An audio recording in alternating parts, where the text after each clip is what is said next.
Baseball is back, and there really is nothing like a home team advantage. That's why Team Toyota makes an obvious choice for your next vehicle purchase or service. With their MVP pricing guarantee, teammates reward program, and streamlined customer experience, their award-winning sales and service departments are there for all of your vehicle needs. A home team advantage is nothing without family and community. Their employees are part of the family, they're part of your town, and we're all part of the team. Visit teamtoyota.net and choose one of their 3 locations in Langhorne, Glen Mills, or Princeton.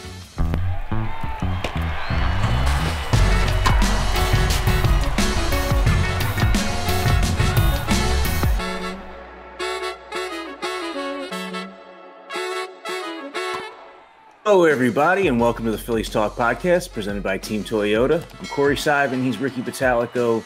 We are joined by Spencer McKercher as well, and it's a new week, a new series for the Phillies, Ricky, and it's the big topic on this Monday is the return of Rhys Hoskins, who spent 7 years with the Phillies, 6 on the field, and then that final year rehabbing an injury that robbed him of his final year with the Phillies and kind of changed the complexion of the way they went about things. It opened up first base for Bryce Harper, and the rest is history. Hoskins comes back here, 148 homers during the regular season, 6 more in the playoffs, including some really big ones in the NLDS and NLCS in 2022. I guess just what are your opening thoughts about him returning here and some of your, overall impressions of Rhys Hoskins' individual time as a Philly? I usually don't get excited when players come back. I just don't. I think this one, it's going to give it to a lot of people, though. There's going to be excitement over this. You know what? First and foremost, he was a leader. He was a leader in the clubhouse. He was a leader with the players. He was looked up to by fans. He and his wife, both within the community were outstanding. So, you can't take anything away from what this guy has done for the city of Philadelphia. And the one thing that, I think a lot of people would say the bat spike would be the one thing that they remember of Rhys Hoskins. I remember when he first came up, man, that month and a half, and he was just going off. And to be honest, at that point in time, there wasn't much must-see Phillies stuff going on. And for me, his at-bats in that first month and a half, every one of them was a must-watch. You just never knew when he was going to hit a home run. The one guy that really came to mind was Kevin Moss, and that was a long time ago, and Kevin Moss only really lasted to 1 year. But, when you look at all the home runs he hit, the impact he had on the Phillies right away, the fan base clinging onto him right away, to me, that was something special in itself. And I think this is going to be, he's going to get a rousing ovation tonight. I don't think there's not going to be, sometimes you say, well, there's going to be some boos. I can't even think that there's even going to be a smattering of boos tonight. I saw on Twitter somebody compared it to Brandon Graham with the Eagles, where the first half of his career, it's almost like he wasn't appreciated as much as he ended up being appreciated. And with Rhys Hoskins, you brought up the point about those lean years for the Phillies. It's almost like he became the face of the team when they weren't good. So people associated a lot of the down years and the negativity with Hoskins, even though he was like the face and the lone bright spot on those teams. You mentioned, when he first came up, the Phillies lost 10-0 in his debut. Some of the names in the lineup that night, you had Cesar Hernandez, Freddie Galvis, Odubel Herrera, Maikel Franco, Nick Williams, Tommy Joseph, Cameron Rupp, with Vince Velasquez on the hill, a pinch hit appearance by Hyun-Soo Kim. So, it just takes you back to a totally different era. A lot of players who did not last long as Phillies or even in the majors. And Hoskins, bringing up that first month he had, started out 0 for 10. And then after that, in the next 31 games, Rhys Hoskins hit 18 home runs and drove in 39 runs, hit 343, and he looked like, everything that he was advertised as when he was nearing the majors. He was not a top prospect coming up, not billed as one, but all that power and plate selection in the minors, then you saw it for that first month and a half, and you're thinking, wow, this guy can be a fixture in the middle of the lineup. And then he became a fixture in the middle of the lineup. And it's good to see that he's, carrying over some success to the Brewers this season, coming back from an injury, but seems like he's still doing some damage in the middle of that lineup. And that's a pretty good Brewers team that enters Citizens Bank Park for a 3-game series. They're 13 games over 500. Yeah, I mean, it's not going to be a walkover by any stretch of the imagination. As a matter of fact, it should be a pretty good series. You're absolutely right. But you know what, Rhys, you put Rhys in any lineup. I mean, he's going to be a middle lineup guy, a 3, 4, 5 guy, as well as sometimes 6 now with the Brewers, but still is a guy that could turn a game in one swing of the bat still. And I don't think he's going to have any in all honesty, I think he's going to be one of those guys that wants to put a hurting on the Phillies in a sense that, okay, I'm coming back. Thank you for the ovation. Now I'm going to show you guys what you're missing. You know, I think he may be one of those guys. So I would keep an extra eye on him in this series because he's the type of guy that could do something special. Not that you want something special done against you, but this is the type of guy that could turn a game around in a hurry. So the Phillies, I mean, got to be very wary. I mean, they still have their Yelich and they still have these players that could play baseball. I mean, this is a team they've kind of taken over for the Cardinals for me. You know, the Cardinals were that team that always kind of snuck up on you. I think the Brewers are now that team that sneaks up on people, and they're sneaky good every year too. William Contreras has been a big part of that. Their catcher, their young catcher, looks like he's probably going to start in the All-Star game for the National League, unless it's Will Smith. But, you know, hitting .316, big on-base percentage, top of the order guy for them who's really set the tone. And that is a good Brewers team. The Phillies are going to miss their best arm in Freddie Peralta.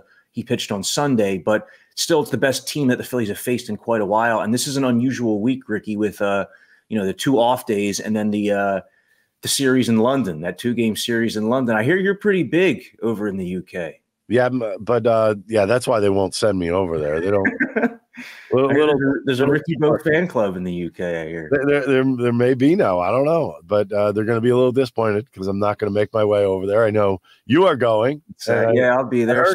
There's been hints that the Cobra is going too. So is that right? Do we have the Cobra? Is he around? There he is. He's already in London. No, not yet. No.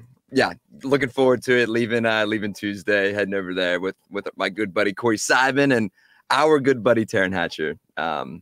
Have you practiced your British accent yet, Corey? I have, but I'm not ready to break it out yet. I want it to be like, a grand reveal once we get over there. But yep. Okay. It's an unusual week for the Phillies with these off days, and I guess in a sense, it comes at a okay time because you might have to skip Ranger Suarez. There's probably going to be some news about that early this week.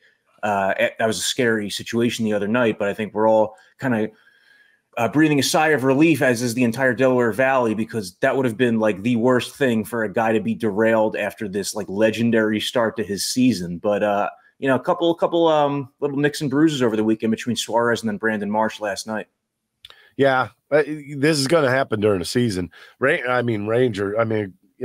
He had that game in Denver, and then he has this happen to him, but he's a tough guy. He'll be back. And you brought up this weekend. It's going to be interesting. I mean, do you pitch Ranger? Do you not even send Ranger? I mean, there's a lot of question marks that go along with that. The other thing is this Taijuan Walker thing. I mean, he is not throwing the ball extremely well. I mean, let's face it. He's a guy that's still on that fence, I think, with a lot of Phillies fans, especially. I don't know about the team and Caleb Cotham or Rob Thompson seems to think he's throwing the ball fine. I haven't seen that yet, so it'll be it's going to be an interesting series. It's going to be interesting to see what the Phillies do with their pitching over there. There's a lot of days off mixed in too, so I guess you're probably looking to use relievers anyways. Yeah, because I think they're getting over there Thursday morning after the game on Wednesday, the series finale against the Brewers. So I think it was scheduled to be Ranger and Taijuan on Saturday and Sunday in London against the Mets. We'll see if that changes, obviously, with Ranger. And then, like you guys said, that Taijuan kind of struggling. I know now here we go again with the Turnbull. This leash now is starting to get short with Taijuan. But I kind of want to go back real quick. I know ESPN just actually debuted their Cy Young races, and they have this whole formula where it's designed and you get these Cy Young points. And it's crazy. If you look at the top 3 National League right now, it's Ranger Suarez, Aaron Nola, and Zach Wheeler based on the Cy Young points. Ranger is 98.7 points. Second place is Aaron Nola with 73.9. So if Ranger ends up going down, this whole entire, what about the guy Imanaga on the Cubs? Is he not He got lit up in his last start. He did, okay. and he's not even in the top 10 right now. ESPN has Ranger Suarez with 98.7 Cy Young points, and the Cy Young points, it says it's figured by the following formula, and it's kind of crazy. It's like 5 inning pitch. Yeah, it's kind of we trust you. But yeah, so it's Suarez, Nola, Wheeler, Robert Suarez in San Diego, Chris Sale in Atlanta, Glasnow, Yamamoto, Ryan Hazley, Sonny Gray, and James Paxton. So obviously some of those guys are relievers. Yeah, exactly. So relievers in there. But I mean, it's very interesting that Nola is ranked second because I think a lot of people would say that Wheeler is probably, having the second best season among their starting pitchers, but Nola's been right there, man, especially lately. This has it's kind of fallen under the radar because we've seen the best version ever of Ranger Suarez, and Zach Wheeler's been an ace, and Sanchez has continued to evolve. But this has also probably been the A version of Aaron Nola, has it not? Nola's just ho-hum. I mean, it's a weird thing to say, but for a pitcher that you don't have to pay attention to him anymore because he's the type of guy that's just going to go out there and give you the same type of game every single time out. And it's funny because you sit there and say to yourself, man, he's living and dying by this curveball again, but it works. I mean, it's very odd that this curveball just continually works for him. I mean, I know you're throwing off of a fastball and you have to throw strikes with that. But I mean, that curveball, he's getting a lot of swings and misses on that pitch. That tells me that he's staying on top of it. He's driving through the baseball. And when he's on in this sense, like you just don't worry about him. You think he's going to go out there and it's going to be 6-7 innings, maybe 1 or 2 runs and a ho-hum start and see you later. I think the flashiness isn't there with Nola, which is why a lot of people just kind of, go, oh, there's Aaron Nola, just wave over the top of him. You get the flashiness with the fastball and Wheeler.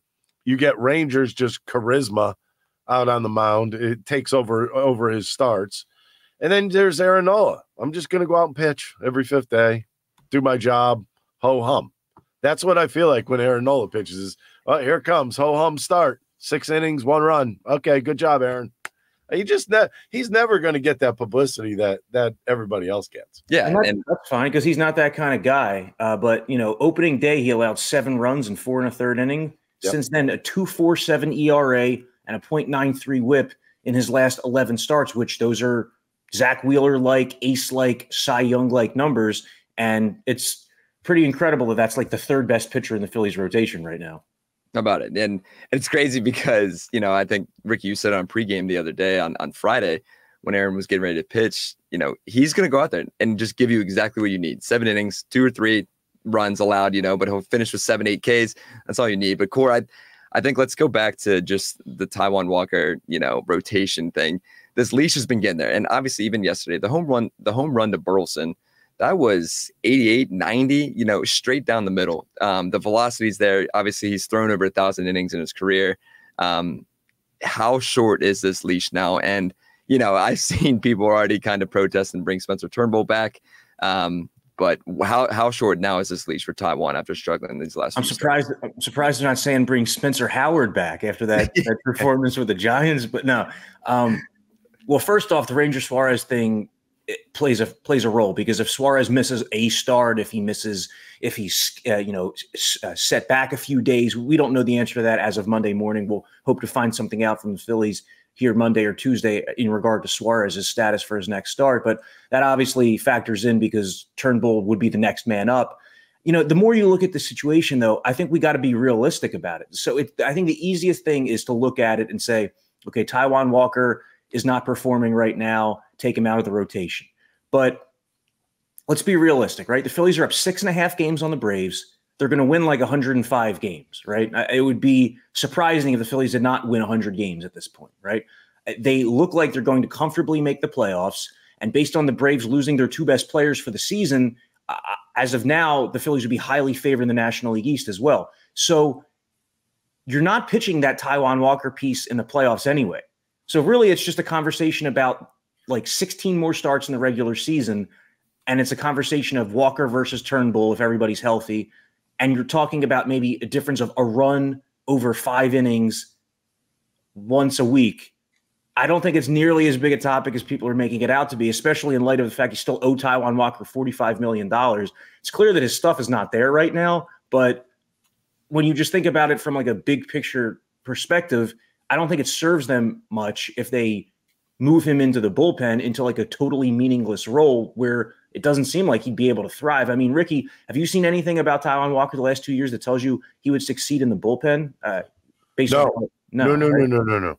But I also think that you're in a little bit of a weird spot with Turnbull now, as far as going back into a starting rotation. I don't think he's there right now. I don't think he's a guy that's going to give you multiple innings. I mean, you're talking about a month now. He's been out of the starting rotation for a month. You don't just jump right back in and you have all those innings under your belt. The other thing is, obviously, they're worried about his innings. So I look at it this way. Do they really need a fifth, like you just said? The answer is not really. I mean, and if this is your problem, this is a pretty easy, simplistic problem to have. Yeah. All right, you got a guy that's signed. You're going to keep pitching him. That's what it looks like to me. Everybody's talking about his velocity, and I don't think it's coming back. I mean, this is pretty late in the season to say, oh, my velocity is going to come back at some point. And I asked him last week, I said, how you feeling? He said, great. So, I mean, if you're feeling that good and you're going out and pitching and your velocity is just not there, it may be just gone. So, sometimes you got to live with that. And hopefully he learns how to pitch with the velocity that he's at. And, going into his most recent start, the start against the Cardinals, his splitter is obviously his pitch. His split is his pitch the way that the changeup is Christopher Sanchez's pitch. Like if Sanchez doesn't have the changeup, he's a totally different guy. Walker really hasn't had the split at all this season. And last year, a 210 opponent's batting average, that was his main out pitch, particularly during that incredible 15-start stretch he had in the middle of the season, Taijuan Walker. This year, going into that start against the Cardinals, his opponents were 16 for 31 against the splitter, hitting .514. So not only has he not had it, but it's been like a huge negative for him. And talking to Walker after his start in San Francisco last week, it was surprising because Rob Thompson and then Walker came out of it saying that was the best split he had all season. And he gave up, I think, 6 hits on the splitter that day. So maybe they felt good coming out of his hand, but if those were the results, it doesn't really tell you that it's there. The velocity part of it, kind of agree. I mean, he was 94, 95 in the first inning of some of those games in the middle of last season. And we've seen pretty much like him top out at like 92.8-ish, like that range. And you're obviously a totally different pitcher when you're at 95 versus 92. I just look at it, though, that, you're not trading him. You're not getting anything. Like I see people on Twitter say like trade package Walker and Castellanos for somebody. Okay, what's that getting you? Like, you put yourself in the perspective of another general manager. Are you trading something of value for 2 guys on big contracts that have relatively underperformed? Probably not. I mean, the Phillies' pathway with those guys is just you hope that they make it out of it and that they contribute and they build some confidence in the second half. Yeah, I agree with that. I just Taijuan Walker, the velocity thing does play into the splitter, though. That's what I think is the problem. I think when, you're throwing it, it's now a floater. It's not really a splitter because you're not really getting much velocity behind it. If I'm not wrong, he was 89 to 91 last year with the split. I mean, right. And you're talking about 95 at times with the fastball. There's your differential. And I think right now when he's throwing the split, it's being seen. When you're throwing at 91 miles an hour, you're not seeing it. You're not getting that kind of timing to adjust to it. And now they're being able to adjust to it, so they're hitting the baseball. Rick, real quick, can you just you mentioned the Turnbull ramp up then. What would that look like to bring Turnbull back up to speed to get back in the rotation? I mean, you're talking about a month. Yeah. I mean, and I don't know if they want to even do that. I'm sitting here. I mean, maybe he's a piggyback guy. I could see that happening with Turnbull. But as far as him going out there giving you 6 innings right now, I don't think it's a possibility. Is that just? I mean, if you want his arm to last, I mean, he can go out there, throw 6 innings, but is that going to last 2 or 3 starts in a row? Probably not. So so his last start was April 30th. Turnbull went 5 1/3 innings. And so since then he's had 2 outings of 3 innings apiece. So, I mean, if he were to be thrust back into the rotation, I think his first start would be somewhat abbreviated. It might be 4 innings, right? But then that second one, he might be ready to carry you. If he's efficient, might be able to take down like 5 1/3 or so. Yeah, but do you think they're there in the sense that they want him to be in the rotation? No, not unless Ranger Suarez has to miss a couple starts here. I don't think they're taking Taijuan Walker out of the rotation. I don't see it. Even though he has not performed, and even though there are signs that it's not going to turn around, I just don't think it's going to happen. But Turnbull, I talked to him a few weeks ago, and he didn't seem like he was super comfortable yet in this bullpen role. I mean, he's still figuring things out. He wants to be a starting pitcher. He understands the situation, but it's just not ideal for him. This was something he had never done before a month ago. And some of these bullpen outings have been shaky from him. He allowed there were 4 in a row where he gave up runs. This most recent one over the weekend was a terrific performance from him. 3 perfect innings with those 6 strikeouts. But as you said, Ricky, it is a first world problem through and through. Taijuan Walker didn't appear in the postseason last year, and highly doubt that he will this year unless there are several injuries, because not only do you have the 1-2-3 with Ranger Suarez, but then you also have Christopher Sanchez, who just keeps getting better and better by the start. Celebrity cook Steve Martirano brings his Italian-American cooking back home to Philly. Enjoy Martirano's Prime at Rivers Casino and Steve's famous meatballs with Sunday gravy, prime steaks, and more.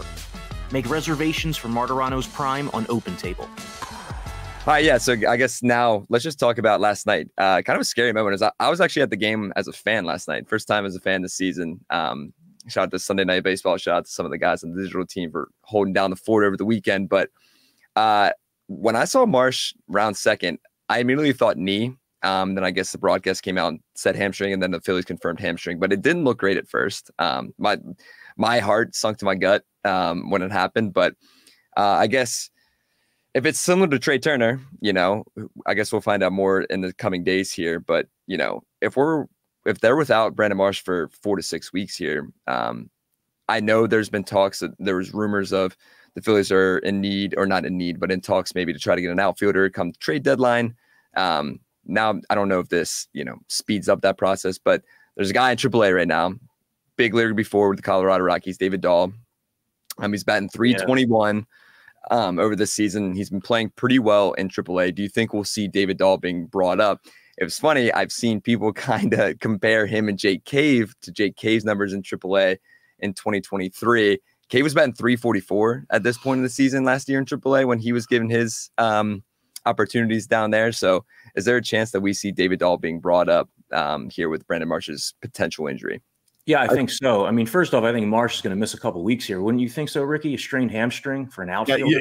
Yeah, you're out for a while. Yeah, you're out for a while. They're gonna treat it just like they did Trey Turner. Yep. There's no doubt in my mind. Well, I don't know if it's necessarily going to be that long, but I would think at least a couple, right? At least 2 to 3. But if it does end up being 4 to 6, I mean, yeah, it expedites your process of going out and getting an outfielder, which I think would have been the Phillies' main need as of now anyway. I mean, I'm looking at this roster. People have been saying, what do they need at the trade deadline? I think of the fact that I've said this before, but you had Jake Cave making the final out in postseason games a year ago.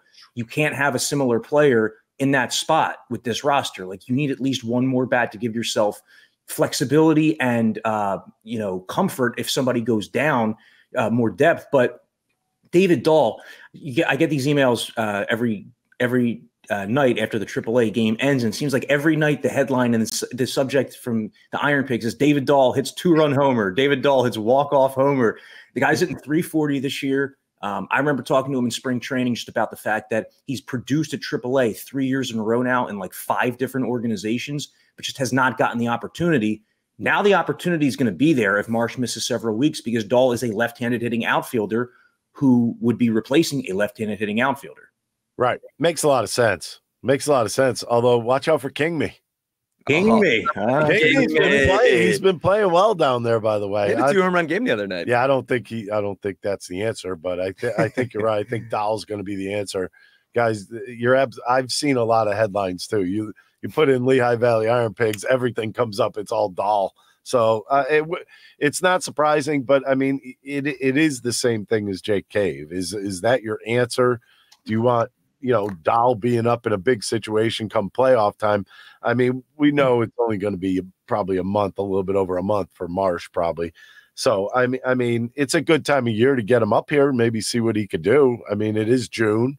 It's a good time to mix him in because you may need a left-handed bat later on in the season. And I would also just say that he's a different player than Jake Cave. Like Jake Cave was more, I know this is like a kind of derogatory term, and I don't mean to be, he was more of like a journeyman, right? Whereas David Dahl is a former first-round pick, a former all-star, a guy who looked like he was going to be a middle-of-the-order hitter for the Rockies for like a decade, and then injury after injury occurred and just changed the trajectory of his career. But the upside is there. Writing about him in spring training, I saw him as a guy who could potentially help in the bench on opening day, but obviously a victim of the numbers game. I think in the short term, though, in terms of starting, obviously means a lot more Christian Pache, which does several things. It gives Pache more at-bats in case he's needed later in the season, because you figure in the playoffs that Brandon Marsh is probably not going to be facing lefties since he hasn't been much here in the regular season. So it gives Pache more of a sample size of at-bats. It also potentially increases Pache's trade value if they want to trade Pache for an outfielder at some point.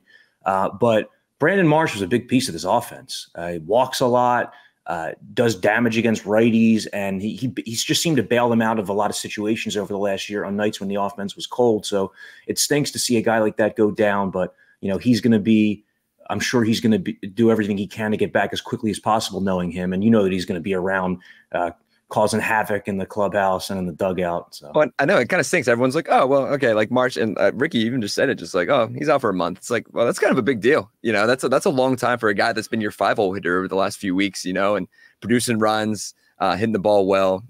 So yeah, I think losing Brandon here is kind of a big deal. And I hope it doesn't take away from his swing, because sometimes you go down for that long a period of time, you kind of lose the timing and you lose pretty much everything, and it's almost start from scratch again. That's why it's going to be interesting to see when Trey Turner comes back where he is, because you do have to play catch up a little bit with your at-bats. Yeah, and the Phillies are now entering a portion of the season where it's not quite the time where the schedule gets really difficult, but it's getting tougher. I mean, the Brewers are the best team they've probably faced since the Braves, first few games of the season. Then they have London, which it's not going to be easy. I mean, I know the Mets are in total disarray, but this is still a overseas trip and just an unusual 5-day span with 3 days off, which is going to throw some guys off. You come right back and you have a 6-game road trip to Boston and Baltimore. Boston's 500 right now. Baltimore is one of the best teams in all of baseball. Then the Padres, who are pretty hot. The month ends up with a couple of very winnable series against the Tigers and Marlins, but then that's when the schedule really stiffens. And we're just going to see what the Phillies are made of. Are they an 110-win team the way that they've looked for much of these first 2 months? It might not matter because, like we talked about a little bit earlier, the Braves are not nearly the team they were the last couple seasons. Nope. And it's amazing the way that it's changed in just the span of 2 months. But we went from, can the Phillies catch the Braves to, okay, the Phillies can probably catch the Braves to, oh yeah, they're going to be able to catch the Braves this season, to now there's no way the Braves are going to be able to catch the Phillies. Right. I know a lot can happen. The Braves were 3 games under 500 in August, the year they won the World Series a couple of years ago. But when you measure up the talent on the two teams, and to go back to your early season point, Ricky, those guys are not having career years. No, they're not. I mean, sooner or later, that's going to happen. I think anytime you look at a ball club that hit like they did last year, think about it. Everybody, home runs, RBIs. They have 4 guys with 100 RBIs, almost 5, I think. I mean, they were just raking. They were playing wiffle ball in the backyard is what they were doing. And it was all season long. How long could that last? It can't. And obviously, Acuna goes down. That's a major blow to them. Strider's down. That's a huge blow to them. And the other guys are not having their career years. I mean, that's what it really comes down to. I said maybe 1 or 2 will have a big year again, but there's no way you're going to have 5 or 6 guys doing that 2 years in a row. I saw they actually had the same record they did last year at this point. They were 33-24 at this point. But they're not destroying teams. But can you imagine? I mean, I thought about that. We just talked about how big of an impact losing Brandon Marsh is. But, can you imagine losing, Wheeler and Bryce for the season? That's what it is. It's losing Strider and Acuna just like that. Man, it kind of gives me chills. You got to feel for him a little bit. But that stuff happens. Exactly. You know what?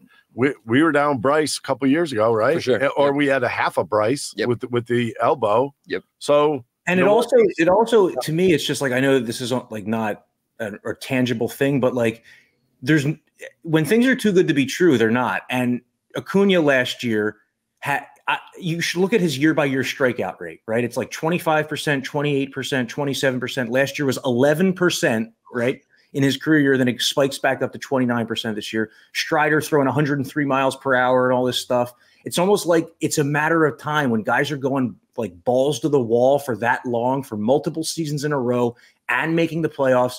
They're going to break down at some point, and it's happened with them. And what you just said about, like, imagine if the Phillies lost Harper and Wheeler. Yeah, it would be a totally different tenor here. And that's why, honestly, these final, like, June, July, August, September, the Phillies are going to be as much about trying to stay healthy as anything else. It's 4 months to go, but they already realize they're going to make the playoffs, and they're not just trying to tread water from now until then. But the most important thing is the long game. It's not, a Wednesday in June. It's not, did Taijuan Walker give up 4 runs in 5 innings? It's keeping these key guys healthy for October. Yep. All right, closer, real quick, closing it up. I think we have to acknowledge real quick, 2 years, two-year anniversary today on June 3rd, as we record this, of Rob Thompson becoming the manager. They were 22-29 when they got rid of Joe Girardi. Rob Thompson has come in, and since then, 196 and 137 record with 19 postseason wins and an NL pennant. I mean, it's just it's been pretty good, right? It's been pretty awesome for the last 2 years. And right. I can't believe it's been 2 years. It's I mean, if you remember the Girardi, I mean, he was wearing thin at the end with the reporters, number one, with everybody, hands up in the air, doing his pressers, and man alive. And then Rob Thompson comes in. He just a breath of fresh air, and good baseball guy. He mixes in the analytics well. I think he's got this down. He's got this down. And 2 years ago, on the day that they got rid of Joe and Rob, his first game, they beat the Angels 10-0. Schwarber hit a home run, Bryce hit a home run, and it was just like, it was almost that blanket that was completely lifted off the entire city. Last thing, real quick, we just talked about our guy to start. Let's close off with Rhys Hoskins. Favorite Rhys Hoskins moment. I'm going to go real quick. It had to be the home run. Not the home run in the NLCS against the Padres or in the NLDS against the Braves. It's the home run in Citi Field against the Mets, where he ran around the bases in 38.7 seconds from home plate back to home plate after getting thrown to the head the night before. I love that guy, man. And that was one of my favorite moments of all time. That was unforgettable. It was just like the best way to shove it back in their face with that slow trot. So good. I mean, obviously the bat slam is what's going to stick out. I'll just say also, though, because the people associate his postseason with that bat slam. In the next round against the Padres, games 4 and 5 of that NLCS, game 4, the Phillies fall down 4-0 in the first inning. Hoskins comes back, hits a 2-run homer, 2 batters into the bottom of the first. Phillies end up winning that game 10-6. Maybe they don't if Rhys Hoskins doesn't deliver in the first inning. Then in game 5, puts them on the board with a 2-run homer off of Yu Darvish. So, I mean, I just think about him coming up big in big spots. That's what sticks out to me. Yeah. I got kind of a new one. Oh, yeah, okay. The crybaby. That was fantastic. So there's two. That was extending his villainy against the Mets. Exactly. Well, you know what, real quick, and also going back to Rob Thompson, his entire situation with the Phillies, it just screams to me. Sometimes it's just all about the opportunity. Sometimes the right guy is right under your nose and you don't even know it. And it takes other stuff happening. You see it happen with players that sometimes, like, a 27-year-old player finally gets his opportunity with everyday playing time and he thrives. Rob Thompson could have been a manager the last 30 years, and now we're seeing that, right? And now other organizations are seeing that. Good baseball guy, connects with the players, keeps it loose, is never too high or too low. And these are all things we said about Charlie Manuel once upon a time, didn't we? Yeah. Really reminds me of the way Charlie led a team. And in baseball, when you have that many personalities in one room, that's as much of the job as anything else, right? For sure. I think one of my favorite Rob quotes as we wrap up, Taryn did a sit-down interview with him back in February before they went down to spring training. And, she brought up the point of, 2 years ago, your life changed, completely. And he was thinking about retiring, after that season. He was like, well, yeah, as much as I'd want to be sitting in Hawaii with my wife right now drinking a pina colada, this is still pretty great too, winning all these baseball games with this team. Yeah, so. And I'm sure this team keeps him rejuvenated and young. I mean, he said multiple times, Thompson, that this is the best group he's ever been a part of in terms of the closeness, the family nature of it. It's real. I mean, you're on the road, you see these guys hanging out together at breakfast. These guys just want to be around each other, and it makes it might not necessarily lead to winning, but it makes the winning more fun when it's happening. So that's going to wrap up this Phillies Talk podcast. For Ricky and Spencer, I am Corey. It is the Rhys Hoskins return, and then later in the week, it's the Phillies in London. So we'll be back with another podcast here later in the week.